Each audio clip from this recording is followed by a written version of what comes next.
Welcome back sa Book Gaming Channel. So guys, right now, meron tayong juicy update para dito kay Tabizu. Kung hindi kayo aware, dito kay Tabizu, play to earn, play to airdrop, at free to play gamit ang inyong mobile device. Book Gaming, wag mo na patagalin yan. Ano ba yung mga update mo dyan kay Tabizu? So, eto nga palang game na to, para malaro nyo, kailangan nyo ng Telegram application. And kung aware kayo sa mga nagtitrending na mga node farming, yes, si Tabizu, yun yung pinaka-core niyan para makapag-farm kayo ng mga cryptocurrency. Guys, previously meron na mga content para kay Tabizu. Hindi ko napapatagalin to. Ang main token na kailangan natin dito, itong tinatawag natin na VTabi token.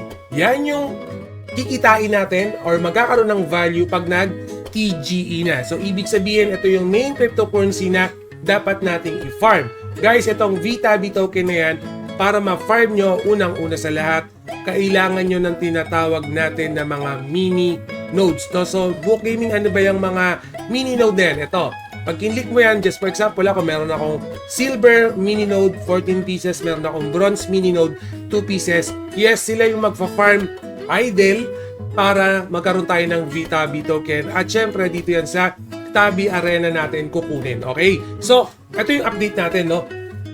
Yung VTabi token, yes, baka hindi nyo pa nakikita dun sa mga post nila, wala pa silang sinasabing announcement about TGE. Pero nakalagay sa thumbnail natin, malapit na yung TGE or magti-TGE na.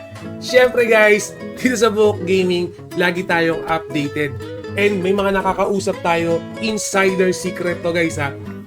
Malapit na yung TGE para dito kay Tabizu. And syempre, since coming na rin itong Tabi Arena, kung wala ka pang VTabi token, pwede ka nang mag-farm. Okay, pwede ka nang kumita, libre yan, free to play itong si Tabizu. Okay, so kailangan mo lang, for example, click ko lang itong drop, kailangan nyo lang mag-crafting ng mini node nyo. For example, itong bronze, kailangan nyo lang ng mga wood, coal, and oil. Okay, yan yung kailangan nyo para magkaroon kayo ng mini node, and that's for free.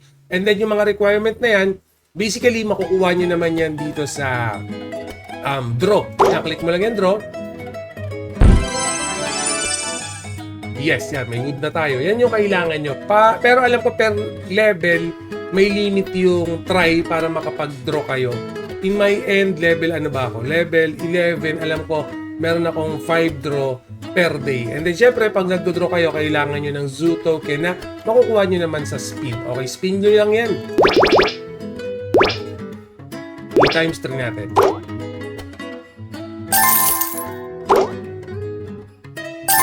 So, swerte yan, pero kadalasan makakakuha kayo din dyan ng zoo token. At the same time, itong mismong character nyo, for example, ako level 11, meron akong 50 zoo token per hour. Napakadali, napaka-basic lang. No? So, right now guys, ito may mga announcement sila sa X account nila.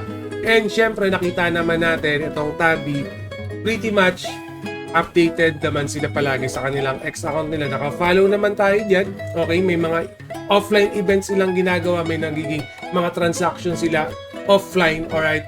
Pero again, kung bago ka pa lang kay Tabizu, kayo ka pa lang maglalaro, and syempre, iniisip mo baka hindi ka makahabol.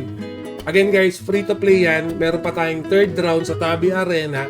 Okay, kung meron kayong ibang mga free to play na nilalaro na, for me, this is the best time para makasabay. Okay, kasi nga libre lang to, wala kayong puunang gagawin. Spin lang kayo, and then pag may mini node na kayo, alright, that's the time na, yes, automatic magpa-farm yung mga mini node na yan. Ilalagay nyo lang yan sa Tabi Arena kung saan na siyang makakakuha ng mga cryptocurrency. So makikita nyo, phase 1, phase 2, nakasali ako kasi since day 1 nilalaro ka na to. Pero yes, magkakaroon pa tayo ng phase 3, phase 3.5 something. Alam ko yun yung pang phase 4 pero 3.5 yung gagawin. Pwede kayong pumasok doon, wala kayong magiging problema. So, right now, yung mga links ni Tabizu, ilalagay ko na lang sa description, baka hindi pa kayo familiar. And syempre, ilang minutes na ba to? Yan, sorry, dinouble check ko lang. And syempre, as mentioned before, kung mahilig kayo sa mga free-to-play, sa mga play-to-earn, okay, kailangan medyo masipag lang din kayo dyan kasi lagi ko sinasabi sa mga content ko, 5, 10, or even 15 application, 15 play-to-airdrop, ganun kadami dapat yung ginagrind nyo. Although almost lahat naman yan more or less mga idle game lang. Pero syempre, mas madami kayong nilalaro, mas malaki yung chance na magkaroon ng mataas na value yung mga tini-TGE natin. Alright, so again, for more content similar like this, make sure na nakasubscribe kayo dito sa YouTube channel natin, naka-follow, naka-like, naka-share, naka-tweet. Book Gaming, bakit ka nagpo-provide ng mga ganitong free-to-play? Syempre, Book Gaming loves you all. See you again in my next video. Salamat. Mwah!